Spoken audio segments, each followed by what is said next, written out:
राधे राधे। जय श्री कृष्ण। आप सभी का मेरे चैनल कीका की भक्ति में स्वागत है।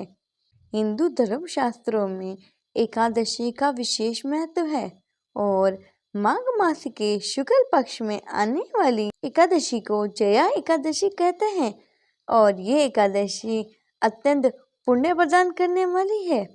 इस एकादशी के व्रत करने से व्यक्ति नीच योनि जैसे भूत पिशाच आदि से मुक्त हो जाता है और हजारों वर्षों तक स्वर्ग में वास करता है। इसी संदर्भ में भगवान श्री कृष्ण ने युधिष्ठिर को इस एकादशी की कहानी सुनाई थी, जो आज हम सब सुनेंगे। एक समय की बात है, धर्मराज युधिष्ठिर बोले, हे भगवान, आपने माघ मास के कृष्ण पक्ष की षटतिला एकादशी का अत्यंत सुंदर वर्णन किया। आप स्वदेश, अंडज, उदिज और जरायु चारों प्रकारों जीवों के उत्पन्न, पालन तथा नाश करने वाले हैं।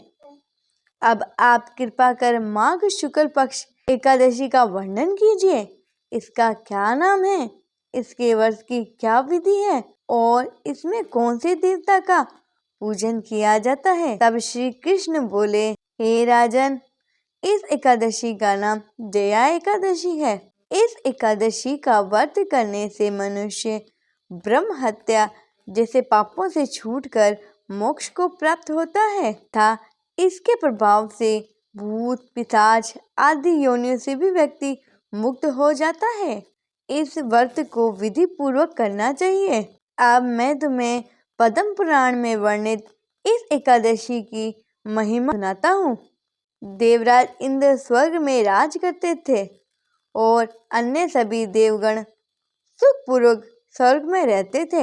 एक समय इंद्र ने अपनी इच्छा अनुसार नंदनवन में अप्सराओं के साथ विहार कर रहे थे और गंधर्व गान कर रहे थे। उन गंधर्वों में प्रसिद्ध पुष्पदत्त तथा उसकी कन्या पुष्पवती और चित्रसेन तथा उसकी स्त्री मालिनी भी थी। साथ ही मालिनी का पुत्र पुष्पवान और उसका पुत्र माल्यवान भी वहां थे। पुष्पवती गंधर्व कन्या मालवन को देखकर उस पर मोहित हो गई और मालवन पर काम मान चलाने लगी। उसने अपने रूप, लावण्य और हाव भाव से मालवन को अपने वश में कर लिया। हे राजन, वह पुष्पवती अत्यंत सुंदर थी।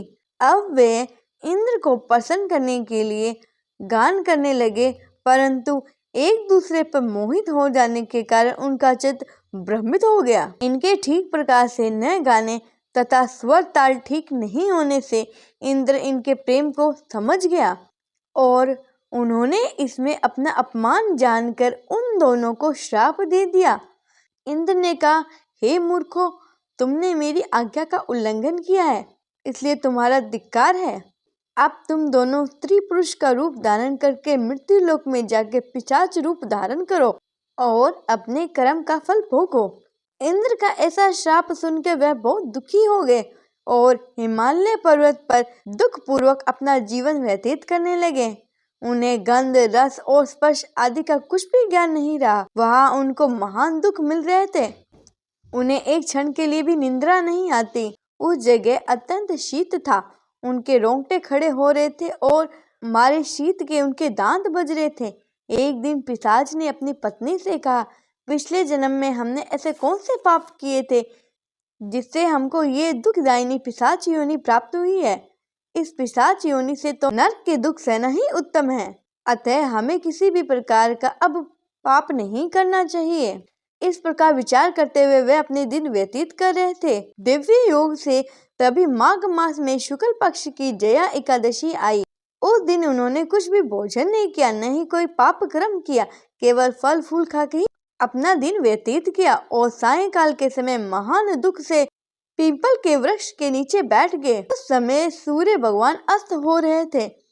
उस रात को अत्यंत ठंड, इस कारण वे दोनों शीत के मारे अत्यंत दुखी होकर मृतक के समान आपस में चिपटे हुए पड़े थे। उस रात्रि को उनको नींद नहीं आई।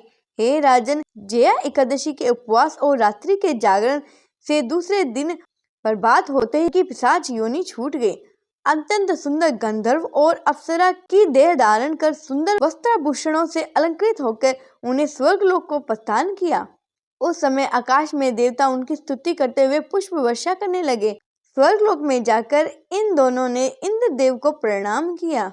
इंद्र इनको पहले रूप में देखकर अत्यंत आश्चर्यचकित हुआ और पूछने लगा, तुमने अपनी पिशाच योनि से किस तरह छुटकारा पाया, सो मुझे बताओ। तब माल्यवान बोले, हे देवेंद्र, भगवान विष्णु की कृपा और जया एकादशी के व्रत के प्रभाव से ही हमारी पिशाच देह छूटी है। तब इंद्र बोले, हे माल्यवान, भगवान की कृपा और एकादशी का व्रत करने से न केवल तुम्हारी पिशाच योनि छूटी है, वरन हम लोगों के लिए भी वंदनीय हो गए हो, क्योंकि विष्णु और शिव भक्त हम लोगों के लिए वंदनीय हैं। अतः आप धन्य हैं।